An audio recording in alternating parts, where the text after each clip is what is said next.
If a woman does not leave your mind, there are 4 reasons for it. There are 4 psychological reasons why a woman won't leave your mind. And by the end of this video, you're going to understand exactly which one applies to you and what you need to do about it. Because here's the thing. When someone occupies your thoughts constantly, it's not random. It's not magic. There's actual psychology behind it. And understanding this is going to change everything for you. Now, before we dive in, I want you to do something. As I go through each of these 4 reasons, I want you to play that to the 4 psychological reasons explained. Honestly, ask yourself which one resonates with you the most. Don't lie to yourself. This is important because self-awareness is the first step to either building something real with her or finally moving on. Reason number 1. Reason #1. Unfinished business and the Zeigarnik effect. Unfinished business. This is when there's something left unsaid or undone between you two. Maybe you never told her how you really felt. Maybe the relationship ended abruptly, without closure. Maybe there was a moment where you could have made a move, but you didn't. And now your brain is stuck in this loop, replaying that moment over and over again, asking, what if? Here's what's happening in your mind. Your brain hates incomplete stories. It's called the Zeigarnik effect. We remember unfinished tasks better than completed ones. So when there's no closure, no clear ending, your mind keeps that file open. It keeps working on it in the background, like a computer program that never shuts down.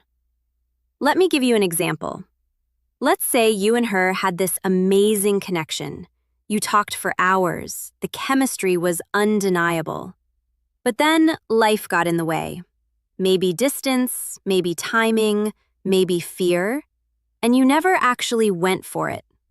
Now she's in your head constantly because your brain is trying to solve this puzzle. It's asking, could we have been something?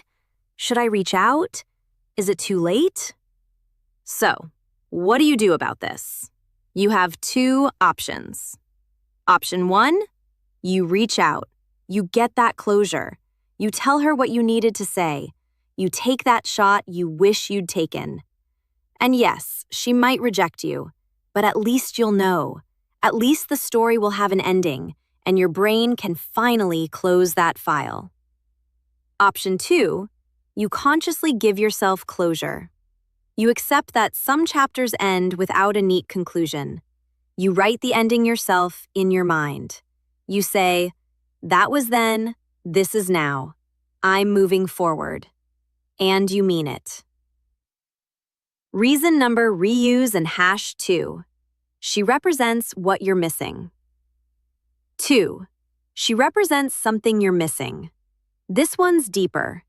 Sometimes a woman stays in your mind not because of who she actually is, but because of what she represents. Maybe she made you feel confident when you usually feel insecure. Maybe she was spontaneous when your life feels boring. Maybe she was nurturing when you've been dealing with everything alone. Your brain isn't necessarily obsessing over her as a person. It's obsessing over the feeling she gave you, the version of yourself you became when you were around her. And now that she's gone, you've lost access to that feeling, and you want it back. Here's the trap, though. A lot of guys make this mistake. They think, if I can just get her back, I'll feel that way again. But here's the truth. If she made you feel complete, that means you felt incomplete without her. And that's the real problem you need to solve. So, what do? You ask yourself, what did she give me that I'm not giving myself? If she made you feel adventurous, why aren't you seeking adventure on your own? If she made you feel worthy, why is your self-worth dependent on someone else? The goal isn't to get her back. The goal is to become the person who doesn't need her to feel whole. Reason number 3. The reason #3. The fantasy is better than reality. Fantasy is better than reality. This is a big one. Sometimes she won't leave your mind because you've built her up into something she's not. You're not thinking about the real her. You're thinking about the idealized version you've created in your head and that fantasy version. She's perfect. She has no flaws. Every memory is filtered through rose-colored glasses. Your brain does this thing where it takes the highlights of your time together and creates this movie. And in that movie, everything is amazing. You forget about the incompatibilities. You forget about the arguments.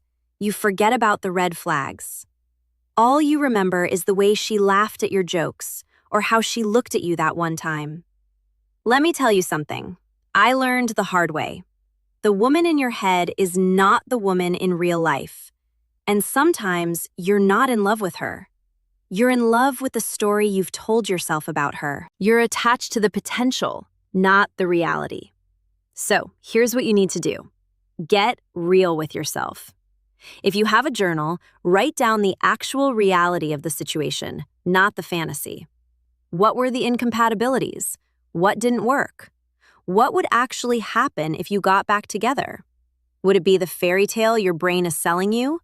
Or would you end up facing the same issues that ended things in the first place? This isn't about making her the villain. It's about seeing the full picture instead of just the highlight reel. Reason number 4. Your reason #4. You're avoiding your own life. Avoiding your own life. This is the one nobody wants to hear, but it's often the truest. Sometimes a woman occupies your mind because thinking about her is easier than dealing with what's actually in front of you. Maybe your career isn't where you want it to be. Maybe you're not happy with yourself. Maybe you're lonely and don't know how to fix it. So, instead of facing those real issues, you focus on her. It's a distraction. Your brain would rather fantasize about what if with her than confront the what now of your actual life. And I get it. Daydreaming about someone is way more pleasant than admitting you need to make some serious changes. But here's the hard truth. As long as you're stuck thinking about her, you're not building the life that would actually make you happy. You're living in your head instead of living in reality. So what's the solution? Get busy building a life you don't want to escape from. Start working on that project you've been putting off. Hit the gym. Build your social circle. Pursue your goals with obsession, not to impress her, not to make her jealous, but because you deserve to live a life that excites you. And here's what's interesting. When you do this, one of two things happens.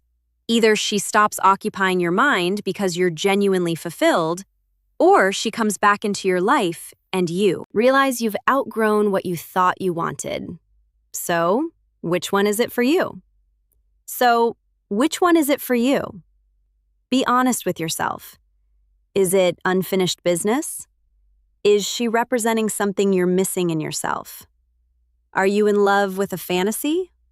Or are you avoiding your real life? Here's my challenge to you.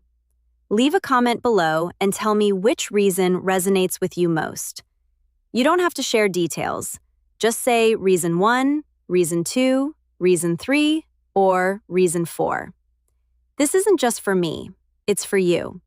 Because naming it is the first step to dealing with it. And remember this, whether you end up with her or not, the real work is always internal. It's about becoming the kind of person who doesn't get stuck. The kind of person who can feel deeply, but also move forward. The kind of person who builds a life so compelling that no one person can derail it. That's true power. That's true freedom.